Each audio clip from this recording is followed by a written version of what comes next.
Prime Minister Modi returns to Varanasi, his constituency, focusing on farmers. His visit includes witnessing Ganga Aarti and visiting Kashi Vishwanath Temple. A key event is the PM Kisan Samman Sammelan, where he will release over 20,000 crores to 9.26 crore farmers via PM Kisan. Despite BJP's recent electoral setbacks in the region, Prime Minister Modi's personal presence sends a strong message. He will also recognize 30,000 women as Krishi Sakhis, boosting rural SGHs, and this move will strategically target the 2027 Uttar Pradesh elections, reinforcing Prime Minister Modi's central role in BJP's electoral strategy and emphasizing support for farmers and rural empowerment. Pankaj Chaturvedi, my colleague, is joining us at this point in time. Jameel Ahmed Khan is also there in Varanasi with us. I'm going to, in fact, cut across to both of them. These are live visuals coming on your screen where the Prime Minister is being felicitated by the Chief Minister of Uttar Pradesh, Mr. Yogi Adityanath. Pankaj, मैं आपके पास आना चाहूँगा. प्रधानमंत्री अपने चुनाव के बाद और तीसरी टर्म को अज्यूम करने के बाद पहली बार वाराणसी वापस लौटे हैं. क्या माहौल है, क्या ऊर्जा है मतदाताओं में, जिन्होंने प्रधानमंत्री नरेंद्र मोदी पर अपना विश्वास तीसरी बार जताया है? जी बिल्कुल, देखिए काशी इसमें पूरी ऊर्जा से ऊर्जा का पूरा संचार हुआ है. जिस तरीके से तीसरी बार लगातार सांसद चुनने के बाद प्रधानमंत्री नरेंद्र मोदी का प्रथम काशी आगमन हो रहा है. आपको दिखाना चाहेंगे तस्वीरों में. आप देखिए तमाम जो मोदी को चाहने वाले हैं, अपने सांसद को चाहने वाले लोग हैं, अभी जो सड़क पे उनके स्वागत के लिए क्या बच्चे क्या बड़े सभी है. और साथ ही देखिए अब एक स्टेज भी लगा है. आपको बता दूं पहले कि दर्जनों की संख्या में स्वागत पॉइंट बनाया गया है. जब प्रधानमंत्री जिस मार्ग से गुजरेंगे वहां पे स्वागत पॉइंट बनाया गया है और विभिन्न तरीकों से उनका स्वागत किया जाएगा. आपको दिखाना चाहेंगे कि उधर जो एक स्टेज बना है वहाँ पे लोक कलाकार लोक नृत्य के माध्यम से प्रधानमंत्री नरेंद्र मोदी का स्वागत करेंगे. उसके ठीक बगल में एक और स्टेज बना है जहाँ पे भारतीय जनता पार्टी के कार्यकर्ताओं द्वारा ढोल नगाड़े की छाप पे गुलाब की पंखुड़ियों के द्वारा उनका स्वागत किया जाएगा. तो पूरी काशी इस समय जो है अपने सांसद का, देश का प्रधानमंत्री का स्वागत करने के पूरी तरीके से तैयार है. जिस तरीके से प्रधानमंत्री नरेंद्र मोदी जब भी आते हैं काशीवासियों में खासा जुलूस, खासा उत्साह देखने को मिलता है. फिर इस बार भी कमोबेश वही स्थिति है. जिस तरीके से प्रधानमंत्री बता दूं इसी मार्ग से प्रधानमंत्री का काफिला गुजरेगा. जब 6:30 बजे के आसपास तो गंगा घाट पहुंचेंगे और गंगा आरती में सम्मिलित होंगे. लगभग 40 से 45 मिनट वहाँ पे ठहरने के बाद गंगा आरती समापन के बाद सड़क मार्ग से ही काशी विश्वनाथ मंदिर जाएंगे और आधे घंटे तक वहाँ पे उनका दर्शन पूजन का कार्यक्रम है. रात्रि विश्राम की बात करूं तो रात्रि विश्राम आज बनारस लोकोमोटिव वर्कशॉप यानी बनारस रेल इंजन कारखाना की गेस्ट हाउस में उनका रात्रि विश्राम होगा. और कल सुबह उनका जो प्रस्थान नालंदा बिहार के लिए कर जाएंगे. तो आज का जो दृश्य है वो आपको दिखाना चाहेंगे पर फिर से तस्वीरों के माध्यम से कि तमाम जो कार्यकर्ता हैं या जो मोदी को चाहने वाले हैं, अपने सांसद को चाहने वाले हैं, वो अभी से जो है पलके बिछाए बैठे हुए हैं, खड़े हैं, प्रतीक्षा कर रहे हैं कि हमारे सांसद, देश के प्रधानमंत्री कब गुजरे यहाँ से और कब उनकी एक झलक हमें देखने को मिले. तस्वीर आप देख लें. तमाम जो लोक कलाकार हैं वो भी यहाँ पे बैठे हुए हैं और कहीं ना कहीं अपने सांसद का, देश के प्रधानमंत्री का स्वागत करने के लिए प्रतीक्षा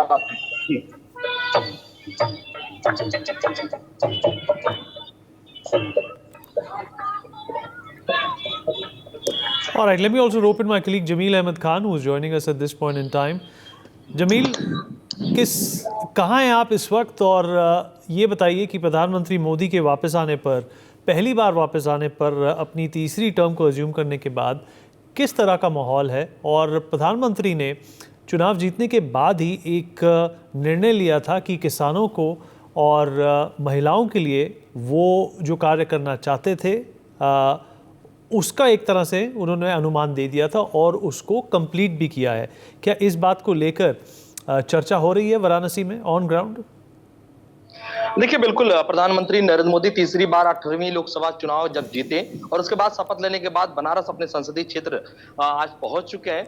और निश्चित तौर पर बनारस की गलियों या चौराहे की बात करें या फिर घाटों की बात करें, तमाम जगहों पर प्रधानमंत्री नरेंद्र मोदी का स्वागत करने के लिए उन तमाम लोग, चाहे वो आम कार्यकर्ता हो या फिर भारतीय जनता पार्टी के कार्यकर्ता हो या फिर महिलाएं हो, अलग अलग जगहों पर लोग स्वागत करने के लिए वहां पर मौजूद है. हम जब दोपहर में लगभग 12 बजे के आसपास जब दशाश्वमेध घाट पर हम और हमारे सहयोगी वरिष्ठ सहयोगी पंकज चतुर्वेदी एक साथ हम वहां पर कार्यक्रम को कवरेज कर रहे थे, तब हम लोगों ने देखा कि लोग कड़कड़ाते धूप में लोग प्रधानमंत्री नरेंद्र मोदी का स्वागत करने के लिए वहां पर अपना स्टेज सजा रहे हैं, फूल मालाओं के साथ पोस्टर लगा रहे हैं।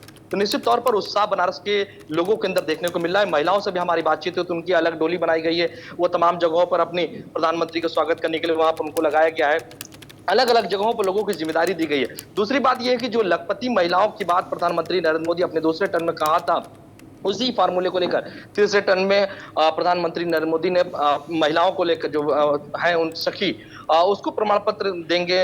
इस तरह से देखा जाए तो प्रधानमंत्री नरेंद्र मोदी लगातार किसान हो या महिलाएं या फिर सारे वर्गों के लिए काम करते हैं। और निश्चित तौर पर 2019 में जो उन्होंने नारा दिया था कि सबका साथ सबका विकास सब पर विश्वास, वो कहीं ना कहीं वो दिखाई भी दे रहा है। और 2024 के आगाज भी प्रधानमंत्री नरेंद्र मोदी कुछ इसी तरह से करने जा रहे हैं। और आज जब वो काशी में होंगे, निश्चित तौर पर बनारस की जनता बेहद ही उत्साहित है प्रधानमंत्री नरेंद्र मोदी को सुनने के लिए। तमाम किसान वहां पर पहुंच चुके हैं, लगभग 50,000 चेयर लगाए गए एक साथ बैठने के लिए। और प्रधानमंत्री नरेंद्र मोदी उन 50,000 किसानों से बातचीत करेंगे, संबोधित करेंगे। उसके साथ साथ कुछ किसान ऐसे हैं जो उनसे बैठकर बातचीत करेंगे, उनसे मशवरा करेंगे कि आखिर आगे बेहतर कैसे किया जा सके। इन तमाम चीजों को लेकर बनारस में बहुत उत्साह का माहौल देखने को मिल रहा है।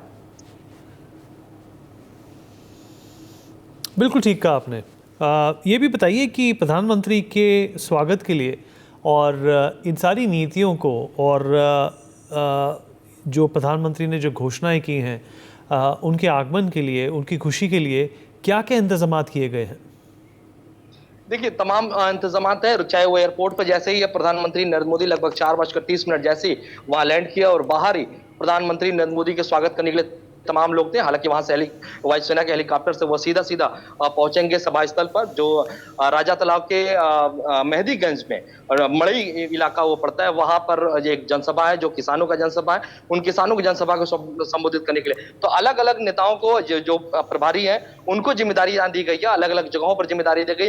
कुल मिलाकर देखे जाए तो लगभग 50 जगहों से भी अधिक जगहों पर उनके स्वागत करने के लिए। और गोदौलिया चौराहा है, जब वहां से आरती के लिए निकलेंगे तो वहां स्वागत करने के लिए। उसके बाद जब गोदौलिया चौराहे से आगे बढ़ेंगे, दशाश्वमेध घाट का चौकी है वहां पर स्वागत करने के लिए। उसके बाद चितरंजन पार्क है, वहां स्वागत करने के लिए व्यवस्था की गई। उसके बाद जब घाट के पास बिल्कुल पहुंचेंगे वहां पर स्वागत करने के लिए बनाया गया। और साथ ही जब गंगा आरती के पास पहुंचेंगे तो वहां भी स्वागत करने के लिए व्यवस्था की गई है। तो निश्चित तौर पर प्रधानमंत्री नरेंद्र मोदी 5वीं बार अब तक वो गंगा आरती देख चुके हैं। बनारस विश्वविख्यात गंगा आरती है, वो अमित शाह के साथ भी गंगा आरती देख चुके हैं। पंजाब के माफ कीजिएगा शिंजो आबे के साथ भी गंगा आरती देख चुके हैं। और मुख्यमंत्री योगी आदित्यनाथ के साथ भी कई बार बैठकर देख चुके हैं। तो इस बार भी प्रधानमंत्री नरेंद्र मोदी मां गंगा के आंचल में बैठेंगे नहीं, बल्कि बाहर उनके स्टेज बनाया गया, वहां पर बैठकर वो मां गंगा की जो आरती होती है उसे निहारेंगे, देखेंगे। बेहद ही खूबसूरत तस्वीर होगा जब प्रधानमंत्री नरेंद्र मोदी वहां पर पहुंचेंगे। और उसके बाद वो आरती देखने के बाद बाबा विश्वनाथ के धाम पहुंचेंगे,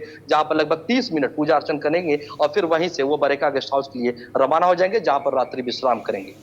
For more such videos, subscribe to the NewsX YouTube channel, hit the bell icon.